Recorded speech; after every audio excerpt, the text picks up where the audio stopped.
بعد خبر طلاقه عاد تداول أخبار حول زواج سري بين الممثلين المصريين كريم محمود عبد العزيز ودينا الشربيني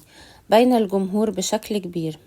وقد أثارت هذه الأنباء تفاعل واسع بين المتابعين، إذ انقسمت الآراء بين من رجح صحة العلاقة واعتبر أن بينهم علاقة جدية ربما تطورت إلى ارتباط رسمي، وبين من رفض هذه التلميحات مشددا على أهمية احترام خصوصية المشاهير وتجنب تداول أخبار غير مؤكدة عن حياتهم الشخصية. ورغم تصاعد الجدل التزم كل من كريم ودينا الصمت من دون إصدار أي تعليق رسمي ينفي أو يؤكد الأخبار المنتشرة، ما دفع بعض المتابعين إلى الاعتقاد بأن هناك ما يؤكد صحة ما يتداول بشأن زواجهما، وخاصة